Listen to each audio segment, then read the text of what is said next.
Welcome to রস বাঙালি channel. আমার চ্যানেলে আপনাদের স্বাগত। আজ করব আমি পটেটো ফ্লাওয়ার রেসিপি। এখানে পটেটো ফ্লাওয়ার করার জন্য একটা বড় সাইজের আলু নিয়ে নিয়েছি, ভালো করে ধুয়ে পরিষ্কার করে নিয়েছি। এখন এটাকে খোসাটা ছাড়িয়ে নিব।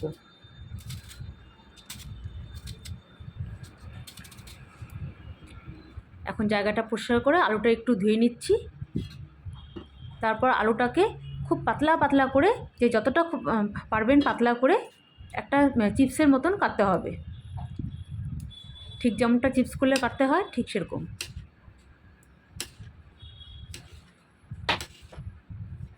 আমি কতটা পাতলা করছি দেখতে পাচ্ছেন, ঠিক সেরকম পাতলা পাতলা করে কাটতে হবে। যে যতটা পারবেন পাতলা করতে ততটাই ভালো। একদম পাতলা পাতলা হয়েছে। এখন এটাকেও আবার ভালো করে জল দিয়ে ধুয়ে নিচ্ছি। ধুয়ে একটু লবণ মেখে রাখবো।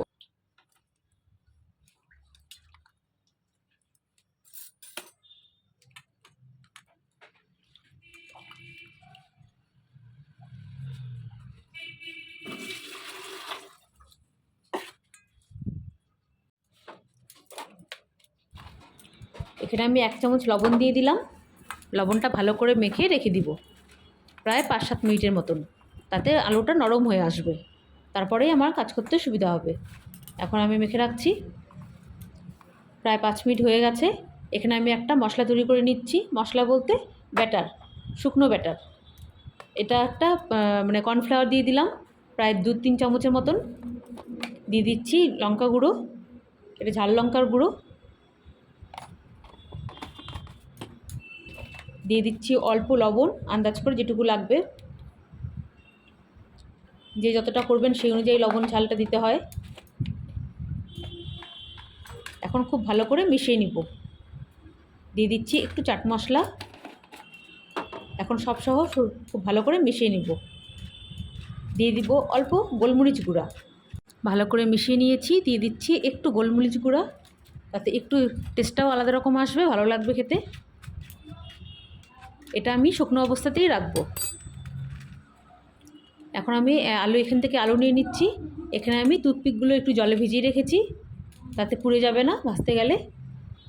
এখন আমি হাত দিয়ে ঠিক এরকম এক একটা করে আলুর পিস নিব, আর এরকম হাত দিয়ে একটু রোল করে একটা ফুলের শেপ দিব। ঠিক আমি যেমনটা করে করছি ঠিক সেরকম দেখে বুঝে নিতে হবে। ঠিক সেরকম করে একটা ফুলের শেপ দিতে হবে। আর এই ফুলের শেপটা দেওয়ার জন্যই পাতলা পাতলা করে কাটতে হবে। খুব বেশি পাতলা না হলে কিন্তু ঠিক এরকমটা করা যাবে না। এখন একটা টুথপিক কেটে দিচ্ছি। হয়ে গেল একটা ফুল আমার রেডি করা। আপনারা চাইলে এরকম করেও করতে পারেন, নয়তো বা প্রথমে আলুটা একটু শুকনো ব্যাটারে একটু মিশিয়ে নেবেন। ঠিক এরকম করে একটু লাগিয়ে নিতে হবে, তারপরে হাতে রোল করে ধরতে হবে। ঠিক আমি যেরকম দেখাচ্ছি রোল করে নিলেন। তারপরে আরেকটা নেবেন আলু, আরেকটা আলুর পিস নিয়ে ঠিক আবার এরকম করে ব্যাটারির মধ্যে মিশিয়ে দিয়ে আবার এটার সঙ্গে আবার ঠিক এরকম করে আরেকটা রোল করে নিচ্ছেন। ঠিক এরকম করেই সুন্দর হবে। ঠিক একটা ফুলের শেপ চলে আসবে। তাতে পরে আর ব্যাটার লাগাতে হবে না, একবারই হয়ে গেল। এখন একটা টুথপিক লাগিয়ে দিচ্ছি। ব্যাস হয়ে গেল আমার আরেকটা ফুল রেডি করা।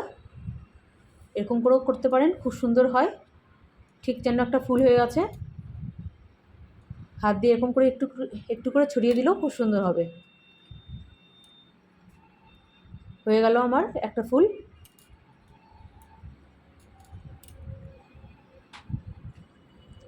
আবার আরেকটা নিচ্ছি, আরেকটাও করে দেখাচ্ছি। প্রথমে আমি সব আলুগুলোকে আগে ব্যাটারের মধ্যে একটু মিশিয়ে নিচ্ছি। উল্টে পাল্টে একটু ব্যাটারটা লাগিয়ে নিলাম। আপনারা চাইলে এরকম করে টুইস্ট করেও করতে পারেন, এক একটা করে। একটা এ মাথায় একটা ও মাথায় এরকম করে লাগিয়ে দিলেও দেখতেও সুন্দর হবে, খেতে সেম টেস্ট, কোনোই চেঞ্জ হবে না।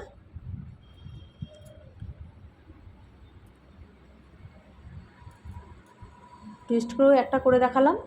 এখন আমি আবার একটা ফুল করে দেখাচ্ছি। ঠিক এরকম করে আমি সম্পূর্ণ রেডি করে নিব। সম্পূর্ণ ফুল আমি এরকম করেই রেডি করে নিচ্ছি।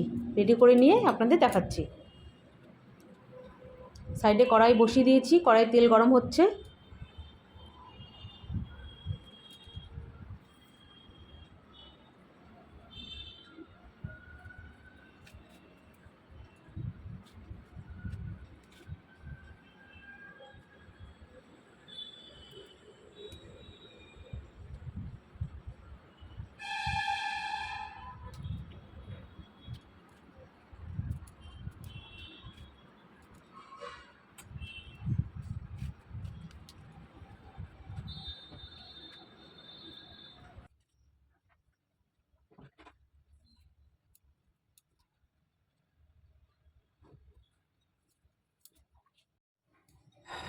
আমার অনেক কটা ফুল রেডি করা হয়ে গেছে, বাকিগুলো আমি রেডি করব আর ভাজবো।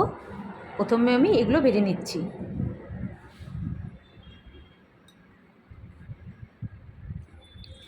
এখানে তেল বসিয়ে দিয়েছিলাম কড়াইয়ে, গ্যাসে তেল গরম হয়ে গেছে। এখন সমস্ত ফুলগুলো আমি এক এক করে দিয়ে দিচ্ছি। আর খুব গ্যাসের ফ্লেমটা এই পর্যায়ে একটু ধিমি করে দিতে হবে, মানে কমিয়ে দিতে হবে। কমিয়ে দিয়ে আস্তে আস্তে বেশ টাইম নিয়ে ভাজতে হবে।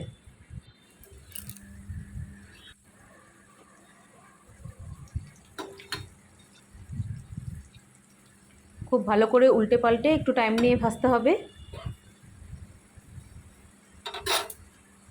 আমার এক ব্যাচ ভাজা হয়ে গেল, এগুলো আমি নামিয়ে নিচ্ছি। পরে আবারও অন্যগুলো ভাজবো। আমি এগুলো আপনাদের প্লেটিং করে দেখাচ্ছি। খুব সহজে করে দেখালাম পটেটো ফ্লাওয়ার রেসিপি। যদি রেসিপিটা ভালো লাগে আর দেখতে ভালো লাগে তাহলে খেতে তো অবশ্যই ভালো লাগবে। যদি দেখতে ভালো লাগে তাহলে প্লিজ লাইক শেয়ার কমেন্ট করবেন, আর অবশ্যই সাবস্ক্রাইব করবেন প্লিজ। আপনাদের কাছে অনুরোধ রইল। দেখুন দেখতে কত সুন্দর হয়েছে। বিকেলে চায়ের সাথে যদি এরকম একটা প্লেট দেওয়া যায় তাহলে কিন্তু চাটা খেতে অনেকটাই বেশি ভালো লাগবে।